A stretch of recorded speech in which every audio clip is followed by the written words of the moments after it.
Hi, this is JP again. I just want to let y'all know that I noticed that a lot of students are always having trouble with the brake system and not really quite understanding on how it breaks down and operates. All right here is your brake airlines. Okay, they are managed secured to your brake chamber. My brake airlines are not dry rotted, cracked, or split, or you could say no abrasions, no bulges, no cuts, no leaks, and they're not rubbing each other. They are manicured to the brake chamber. Okay. Next is the brake chamber itself. My brake chamber is manicured to a bracket. Okay, with a nut and a washer. The brake chamber itself is held together with two clamps. Okay, that are manicured with a bolt and a nut. You don't want them clamps to be shifted left or right, because that means that brake chamber is coming apart or your clamp's loose. That's very dangerous. Alright. Then you're going to look at the brake chamber itself. It appears like there's no physical damage to the brake chamber. It's not cracked or broken. And look at these little portholes. You see the little portholes in there? So if my brakes are released, on the parking brake side, air will be coming out this little hole right here, which would mean that diaphragm in there is no good. So your brake chamber will be bad and need to be replaced, or the diaphragm will need to be replaced. All right. If the air coming out of the service brake side, that means that the pan gasket would be leaking, and this side would be dry rotted or cracked. It would be no good. So there'll be air coming out of the porthole right here. So you want to make sure that the brake chamber don't leak. All right. Then on the bottom of it, right down in here, you can't hardly see it. Let me go on this side over here. Alright. Coming out of it on the back side is your push rod. You don't want your push rod to be bent to the left or bent to the right. You want it to come out straight at like a 90-degree angle whenever its brakes are released.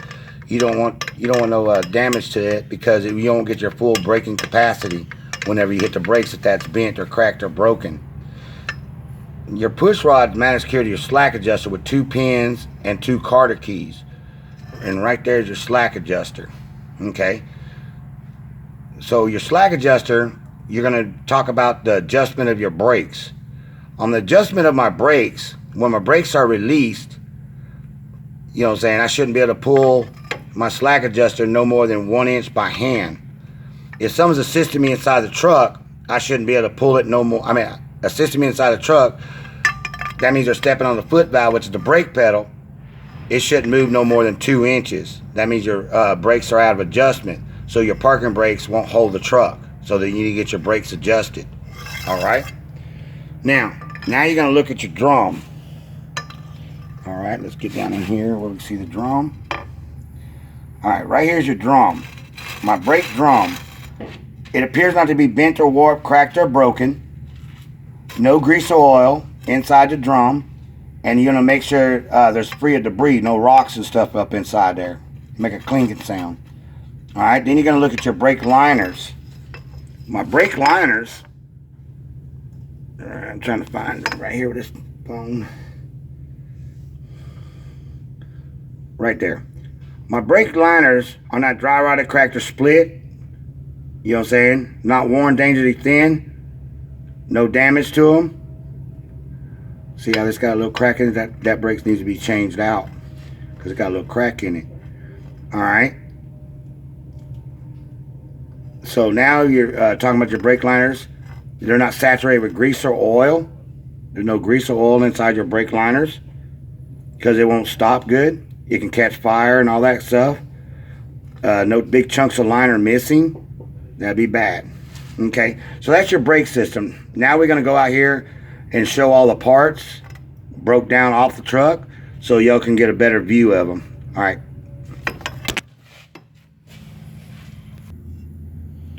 Okay, now we're out here and got some brake parts on the ground. Alright, right here will be your brake airlines. Alright, if you look real close, this is your service brake side.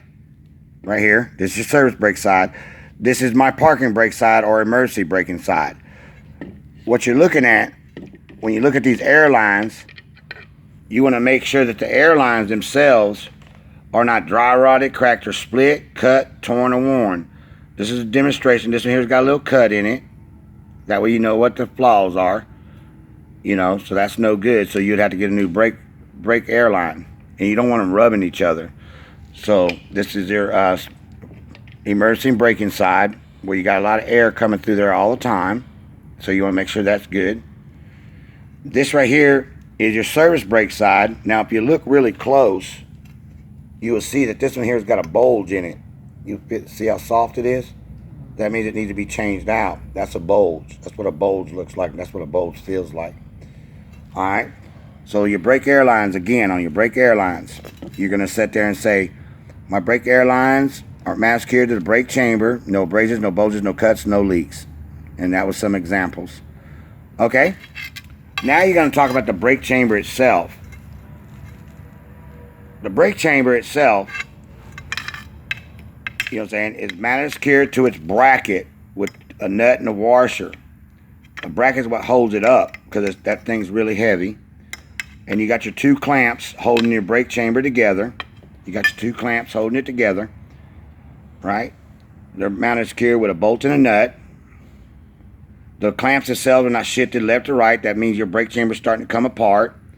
And your brake chamber itself appears not to be leaking any air. Right there's those little portholes I showed you earlier.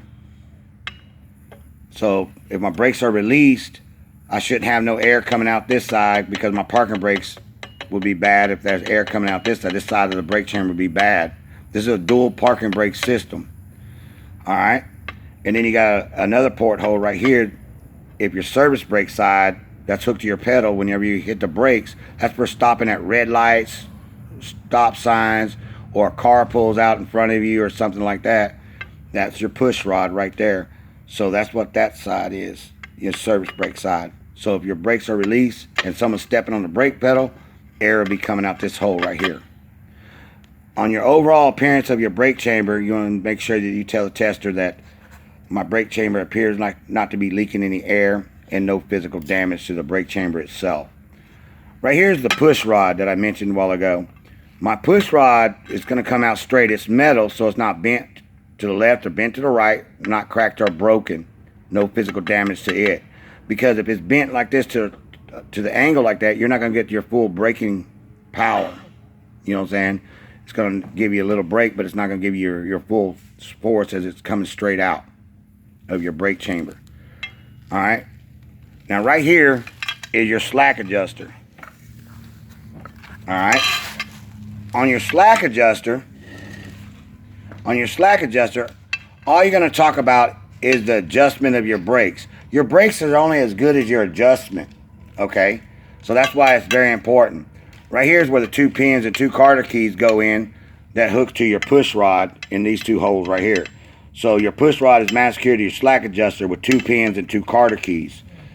So your slack adjuster, when your brakes are released, I shouldn't be able to pull this no more than 1 inch by hand.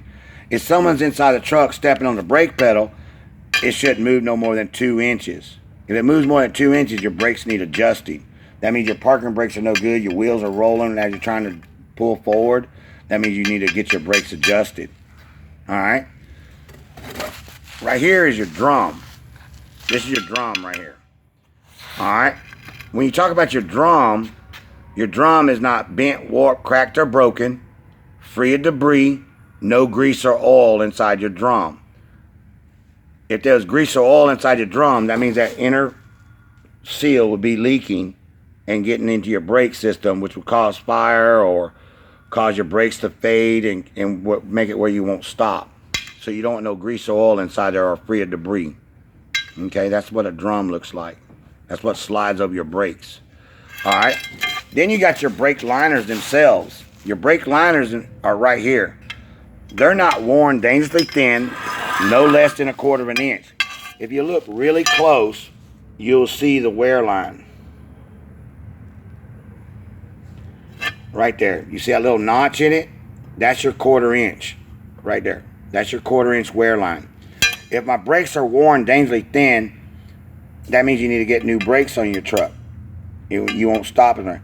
And make sure that the brake pad itself is not cracked or broken or no chunks of pad missing. No damage to the pad. if your brake is saturated with grease or oil,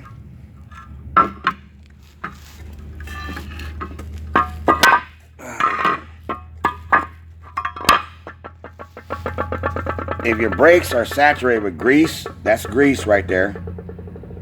That means that brake liner is no good. So you don't want it to be saturated with grease. And over here I got some oil soaked into it.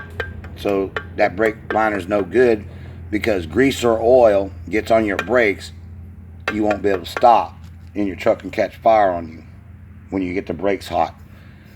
Alright, if you look down in there, you'll see rivets, right? So that's why you don't want it to get worn down dangerously thin, no less than 1/4 inch, because if it gets down in rivets, you're going to start scuffing up your drum. It starts squealing like a stuck pig, you know. And if you feel this, you'll feel how rough it is. It feels like little sandpaper. You know what I'm saying? It feels like little sandpaper. But when it got grease or oil, it's oily base. You'll knock them little rivets off. It'll slick over and be really smooth, and it won't stop you. You know, I'm just trying to give y'all a little bit, you know, about the brake system, so that way you can actually see it. All right. My name is JP. I work for ESD Truck Driving School, and thank you for your time.